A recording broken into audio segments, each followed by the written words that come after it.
Alright, what's going on, guys? I'm Zero, and welcome back to Zero 2, where today we're taking a look at another Yu-Gi-Oh! Meta snapshot. Today we're going to look at Yu-Gi-Oh! Meta, like we always do, go over the top decks in the format, their deck lists, what kind of choices they're making in terms of ratios and plays, alongside what the top main deck and side deck techs are in the current format. Taking a look at the format overall, we can see that it looks like Tenpai is currently the top dog. So it's risen back to the top from where I believe it used to be in like third place last time we were checking. Snake Eye Fire King with the Azamina engine has jumped all the way up, but we can also see the Snake Eye Fiendsmith and regular Snake Eye are all in here as well. So we'll get a chance to talk about all three of those. In fact, I'll likely talk about all three at once when we get there. Yubel is in third place now. I believe that used to be the top dog, or maybe it was Tenpai. But with the advent of Fuelos, Yubel gets a bit weaker considering how much special summoning it does from the extra deck and the main deck. So you're definitely giving your opponents a lot of draws playing Yubel. Not to say it's a bad deck, it's still a fantastic deck, but that's probably why it's fallen off. Centur-ion is another deck we'll be talking about. This is like most people's like off meta pick. It plays very well through hand traps. Has some decent matchups into these top decks. Certainly can be a meta threat. I expect to see this a lot at like the local and regional level at the very least, if not the YCS level for sure. And then Memento as well has now crept its way back up into the top 7. We haven't looked at Memento in a couple weeks, so I'm excited to take a look at those deck lists. I have no idea what Memento's working with right now. But without further ado, let's just jump on into Tenpai and take a look at what they're playing. Core Tenpai ratios have not changed at all. We can see 3 Kaimen, 3 Hydra, 3 Chandra. Looks like 2 Genroku and 2 Fadra alongside the 1 of Field Spell because it's limited. For hand traps, they're still on Shifter.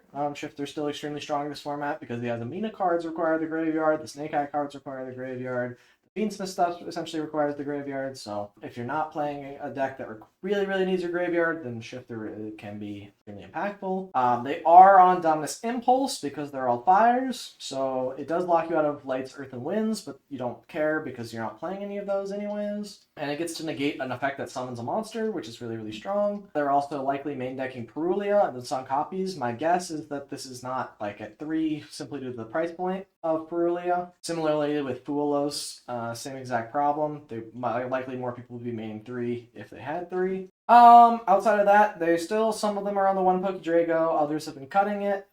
It's a decent enough starter, but the deck's already plenty consistent as is. In the extra deck, I don't think there's any super exciting or spicy techs that have crept up recently. I know that Ruddy Rose is starting to see a bit more play than it used to. I don't think we've talked about Ruddy Rose, but when it's Synchro Summon, banish all cards from the graveyard. You can get us around stuff like Promethean Princess. You can get rid of any of your opponent's follow-up in the graveyard for next turn, so super impactful. And then it looks like a non-zero number of deck lists are playing the Super Poly package. You have the extra deck space to do so you can definitely just play the combination of Garura and Mud Dragon to cover all of your opponent's options. We'll go ahead and take a look at the top 16 list from the Memento YCS that happened recently. And we can see that it's about exactly what I talked about. Only differences is they're on a lot of board breakers as well in the mains, stuff like Regeki, stuff like Lightning Storm, alongside something like a Book of Eclipse to break boards. But other than that, the list is still pretty cookie cutter, pretty standard. This deck list isn't even opting to play too many weird techs. The only other one we haven't talked about is Dissipator. Dissipator is a Synchro 10 that can be a monster negation, which is pretty strong, or a monster pop, which also works nicely. So it's a potential first turn play that you could make because you can pretty consistently get to a Synchro 10 going first. But even not, it's still a strong card just on its own. It can also summon back a banished dark if you somehow banish like a Shifter or any of like your other lights and darks. Like I think you can summon back Erratic Seal as well. Let's see why I wouldn't be able to. Not that that's necessarily crazy, but you know, it's still decent. Definitely some options there. And then the side decks, some unique stuff that the Tenpai is playing that we won't get to talk about later. Quackimero Drago is still seeing a ton of play. It just says neither player can special summon light or dark monsters. Just being able to slap this on the board, your opponent, if they're on Yubel or something like Runic, they would be pretty much stunned out of the game because they can't special summon any of their monsters. Really tricky. There are actually a lot of light and dark attribute decks right now. Same thing with Centur-ion. Centur-ion's playing all lights and darks essentially. Super powerful plug gate against those decks. And then Grand Tusk Dragon is in here as well. And again, you summon this off of the Erratic Seal. So you get the Erratic Seal bounce, and then that summons the Quackimero Drago, which can just stun them out of the game. The Grand Tusk Dragon is in here to just pop 2 other cards on the field. So that's another summon you can do off of Erratic Seal in order to get some sort of going first pressure that you might not have otherwise.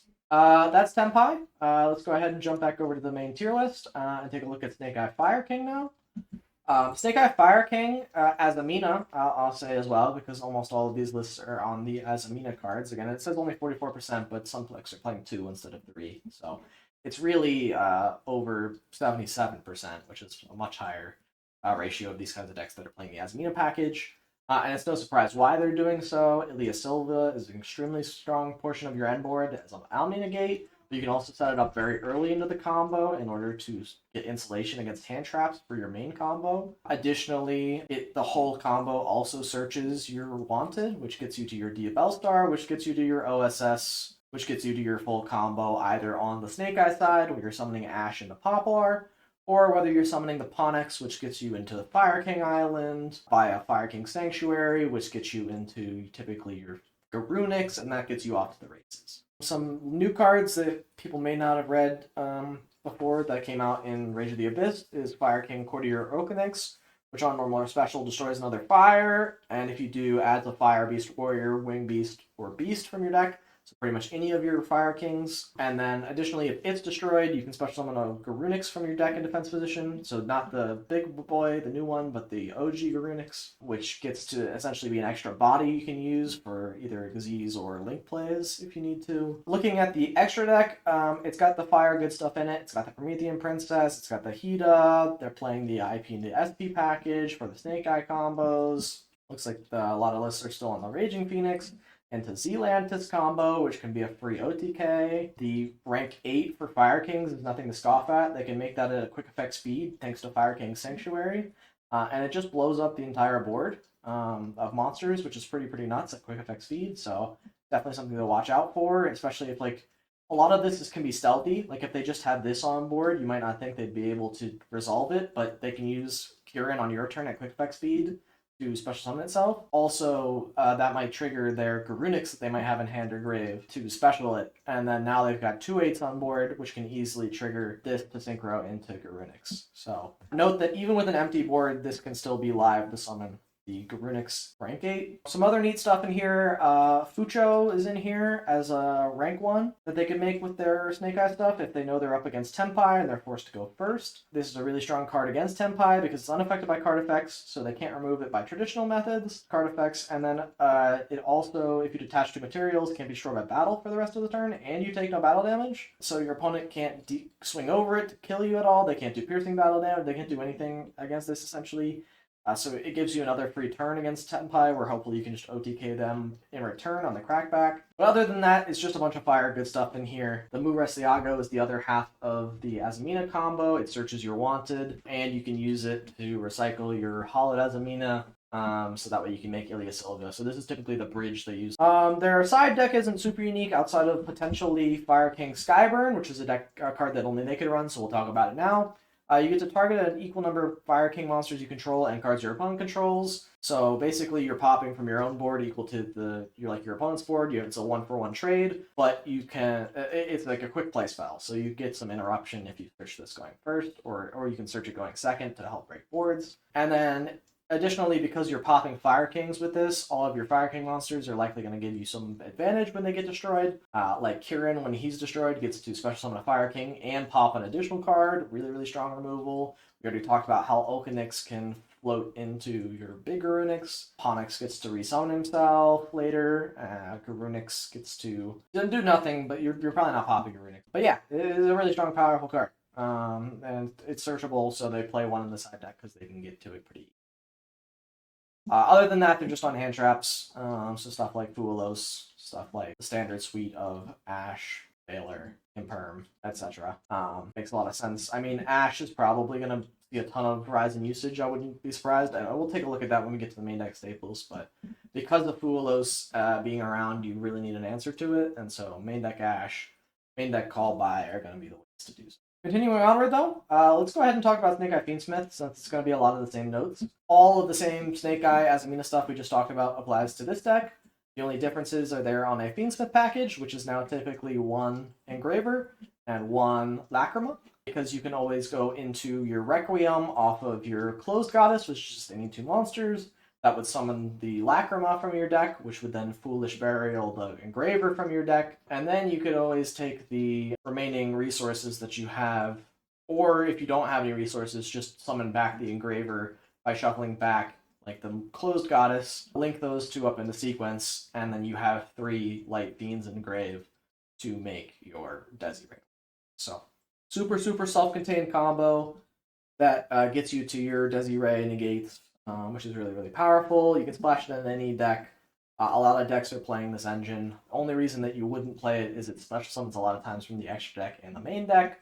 So stuff like Fuwalos is going to get a significant number of draws. Fire King variant is a bit more popular because it does that to a lesser degree. Outside of that, though, some decks are opting to play the DD Wave King Caesar instead, which you'd play the Necroquip Princess for. The ratios are still about the same for those. I think you might play one more Engraver if you choose to do so. If you do choose to do so, then you can make the rank 6 Wave King Caesar, which is both Nibiru insulation and an end board piece that can interrupt your opponent's plays, but the Ilya Silva kind of does that for you already anyways, so it's definitely a cuttable piece of the extra deck, and I'm not surprised to see it being significantly lower. The rest of the stuff is just the standard Snake Eye, either good fire stuff or good level 1 stuff. And then last but not least, we'll take a look at Snake Eye for the Snake Eye stuff. Looks like this is just Snake Eye Pure, or I won't say Snake Eye Pure, Snake Eye Azamina. So you're not playing any of the Fiendsmith cards, just more hand traps, maybe a Kashtira engine, with stuff like Wraith's Oath, Unicorn and Birth, definitely still on the Scylla hat. And this is just a streamlined Snake Eye deck.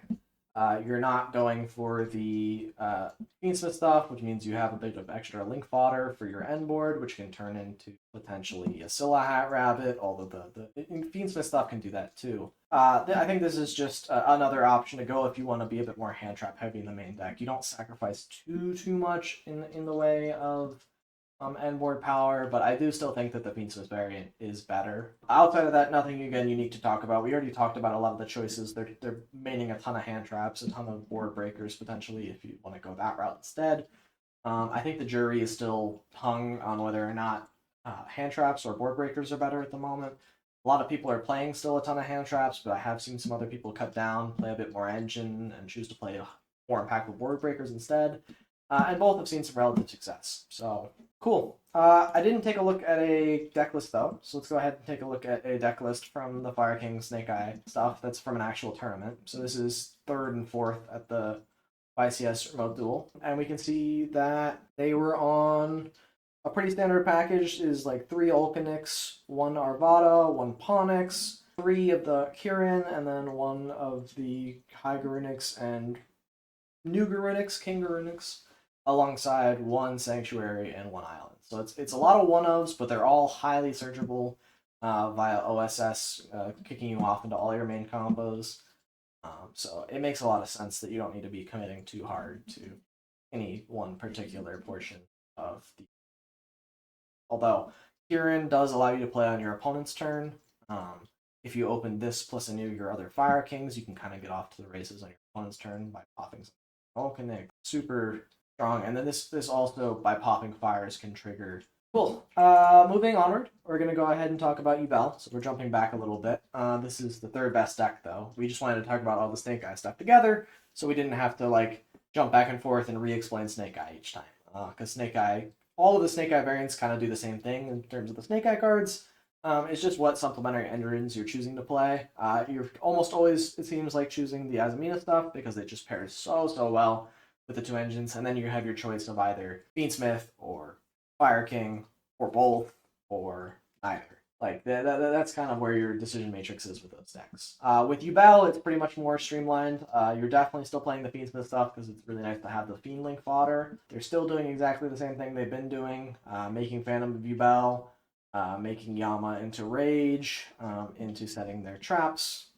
It looks like the jury's still hung on whether you play Escape or Abominable. Both really powerful. One's a pop, one is a summon back from grave in case they somehow out your Soul of Rage. You can Soul of Rage into SP, which is pretty insane. It's basically like an IP and an SP line but it's exclusively accessed here through the Fiend Link stuff, and you get to remove an opponent's monster, so really, really crazy stuff. The main Fiendsmith combo stuff is the same, although they're on a much higher ratio of the engine, including the one of Tract and Lurie. Tract into Fiendsmith Engraver, discard, add Tract into Lurie is still the full Fiendsmith combo if you want to do it that way. You just kind of go through either Necro Equip or Aerial Eater instead of the traditional Lacrima before that got banned. But otherwise, the deck plays almost identically to how it used to play. The Yubel ratios haven't changed in quite some time. Still 3 Thrones, still 3 Lotus, still 2 Spirit. This was something I predicted would increase in usage, but just really hasn't. So I think 2 seems to just be the standard now. Hard to go around it. I'm surprised they're only on 1 more Nightmare Pain now. This used to be more prevalent at 2 in some deck lists, but I guess people are really trying to optimize and streamline the deck since you need to be boarding or playing in so many hand traps in order to compete. Taking a look at this second place list from the Memento YCS, we can see that it was just on a ton of hand traps, so like Veiler, Droll, Ash, Mourner, Imperm, Callby, Talons. They were basically playing the kitchen sink of utility cards because their main deck is so tight. Nothing spicy here in the extra deck as far as I can see. I guess the only other thing is the Unchained Soul of Anguish has seen a bit more play recently. It wasn't always a guarantee that you would play this because typically you're going Soul of Rage into SP on your opponent's turn. But you can always make this going second, especially if you go Yama plus a monster into Anguish. This allows you to link with your opponent's monster on your own turn. And this one was not main decking Fulos. This one chose to put Fulos on the side. An interesting decision, but Fulos, Purulia are again only like super impactful going second. So I think some people are still trying to decide if the main deck or the side deck is the correct place to put them. I personally am a proponent of putting it in the main deck, given how big of a blowout it is if you do end up going second in game 1. But it is a dead draw if you're going first in game 1, so keep that in mind. Continue onward, though, because that's Yubel. Not much else to talk about with that. Centur-ion is the next deck we're going to talk about here, right? I didn't skip something, right? No, I didn't skip something. We're on Centur-ion. Centur-ion, straightforward deck. We've talked about it before with many one-card starters in Emblem of Oath, in Stand-Up Centur-ion, which I guess is technically a 1.5 card starter because you do need a discard. Chimera is a 1-card starter. Trade is a 1-card starter. Terraforming to get you to the stand-up is the 1.5 card starter. So a ton of consistency in that respect, which gives them a lot of space to play hand traps. You can see they're on the Veilers, the Ogres. New card in Rage of the Abyss is Atchery, which gives you multiple draws. You can draw into more Veilers. Their end board typically consists of Blazar plus one of their 12s, and then a bunch of their guys in their back row, so that way they can synchro out another Crimson Dragon on your turn and make a subsequent Blazar, so that way you're dealing with double Blazar, which is pretty nuts. Outside of that, they're on a bunch of synchro utility. Chaos Angel is really sticky and hard to remove because they can typically make it with both a light and a dark.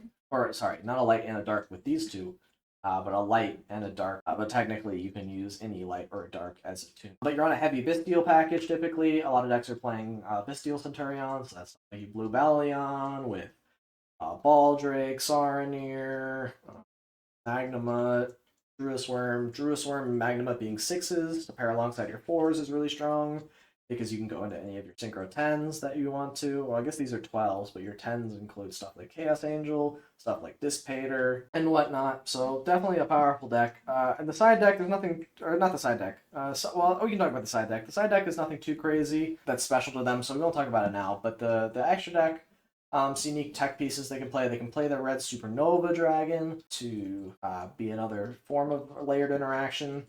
They can play Chang Ying as a way to make a really big guy who can beat over stuff. The deck has a lot of flexibility because it has very few locks, so you can kind of just play whatever makes the most sense to be playing. Taking a look at a top 16 list from the North American YCS, we can see they were actually on a Fiendsmith variant of the deck, which is pretty cool. Additionally, they were playing the Counter Trap, which a lot of decks are choosing not to. A lot of them play the Phalanx, which is a banish until the next standby phase, but it's also, more importantly, while it's in your graveyard, a Monster Reborn for your Centur-ion synchros, which definitely comes up a lot. But a lot of them are not playing the Counter Trap, which is basically just an Infernity Barrier for Centurions, and it's searchable too. So I've been surprised that they're not playing this, but it looks like this person opted to, and they did very well. So Nice to see that. The fun part is you can play Bonfire in this deck because Tridea is a level 4 Pyro. So it's searchable off Bonfire, which means you have 3 additional starters in your deck. Some people are choosing to play this, some people are not. It's just an interesting decision point that you have to make when building a deck. Not much else to talk about here. They have the same Sengenjin and Golem package that I was talking about with another deck a week ago, or not a week ago, but the last time we did this, where I said I didn't exactly understand what was going on with this package. I've since been informed by the lovely YouTube comments. And in fact, I gotta give a shout out to all the fantastic comments I've gotten on all my videos recently. I really appreciate all the people who comment and support, or just like and watch the videos. You guys mean the world to me. It really means a lot that you're supporting me and my content, so I really appreciate you who are watching the video now. Thank you so much for doing so. But I was informed by my lovely commenters that this is just in here as some extra free bodies that you can extend into. They're nice for link fodder if you're trying to go up into the Closed Moon, into the Fiendsmith combo. Additionally, there's a new Fiendsmith link that came out in Rage of the Abyss that we're getting to see here, which is Agnimide, I think is how you pronounce that. Maybe I got it very wrong. But it's a nice link 3 that you can put onto your Desiree to make it get an extra negate. And it gives attack boost to Desiree to make it harder to beat over, or to help you push for an OTK if that's what you're going for. And it gives a piercing battle damage, so not too bad at all. That's about all we have to say about Centur-ion, though. We've talked about the deck extensively already. It's come up a couple times, so the Invincible, we won't go card by card, but this was just an example list from someone who did well at the YCS. Last but not least, for our deck overviews, we'll talk about Memento. It's a deck we haven't touched on in a while because it just hasn't crept back up into 7 until now. But it saw a decent smattering of success in recent regionals and YCSs, earning it this 7 spot. So go ahead and take a look at it. It's on just a ton of hand traps. It's on the Fiendsmith engine in some cases, but for the most part, you can play it pretty pure with like the horse, which is a foolish burial for a ton. They've got a couple 1-card starters that do a lot of searching and summoning from deck. They can do some fun shenanigans with the Goblin Biker cards because one of their cards is Memento Goblin. And all of the Goblin Biker support just says 1 Goblin monster. So you can tribute a monster to special Goblin from deck that can be your Memento Goblin, which I think is a funny synergy that either Konami knew about, or I like to think they didn't, and this is just something fun that the player base has figured out. Nothing super spicy in their extra deck that's really changed since the last time we've looked at the lists. It looks like some of them are, I don't even know how you're playing Baphomet. I guess 2 monsters with different types, beasts, fiend. I guess they are playing a number of beasts and fiends, so I guess you can make this guy no problems. And it's a foolish burial for a beast, fiend, or illusion, so that's pretty good actually for the deck. But other than that, pretty straightforward deck lists, mostly just linking good stuff in the extra. Their fusions are very powerful pieces that they can summon to continue comboing off.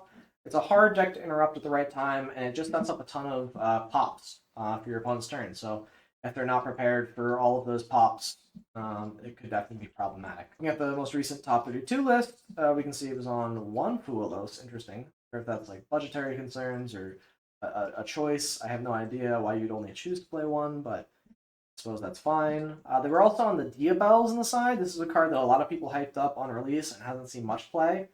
But it's a free basic card that you can play in a deck that has illusion monsters in it. It's searchable by some of the illusion support in a number of ways. But you get to special summon this card for free, essentially, if you have a Simple Spoils card in rotation. But even if not, you can just put this on the board, and then your opponent can't activate spells and traps from their hand. They have to set them before activating them. And then when your opponent does set one, you can target a card they control, destroy it, so like they can't just set and then immediately activate. You get a chance to interact with them. It's kind of like a pseudo anti-spell fragrance in that respect, and comes up in scenarios where anti-spell would come up. But yeah, not too much else to say.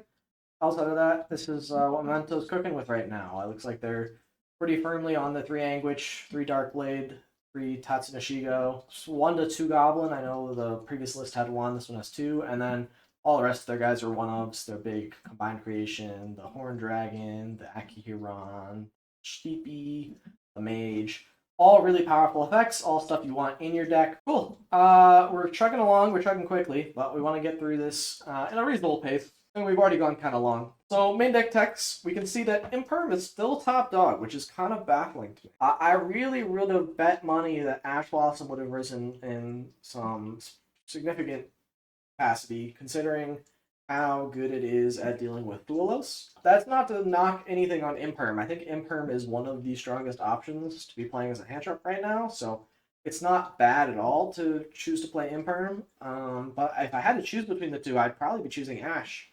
So definitely interesting. Imperm does have the advantage of being a trap, so it doesn't play into any of the talents cards, which is nice. Ash does.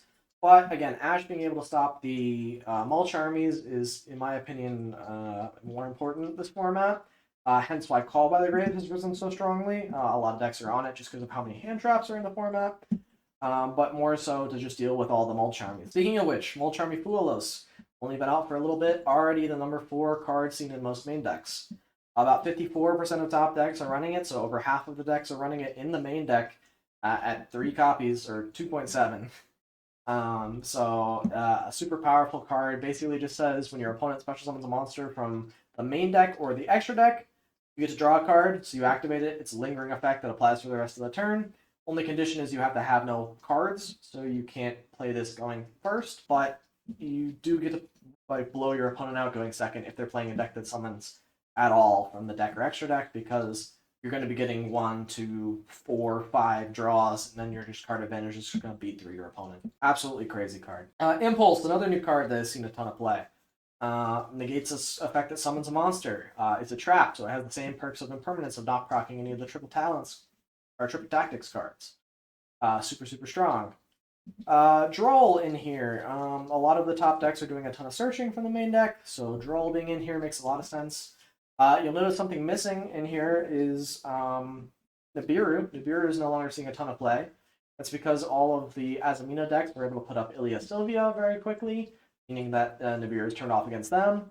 Tenpai summons not enough times in the main phase to proc a Nibiru, so it doesn't do anything against them. And then Yubel can almost always set up a Phantom of Yubel either before or after they get Nibiru'd. So not a problem for them at all. So it's seeing almost no impact against the top decks, so it's not seeing much, if any, play.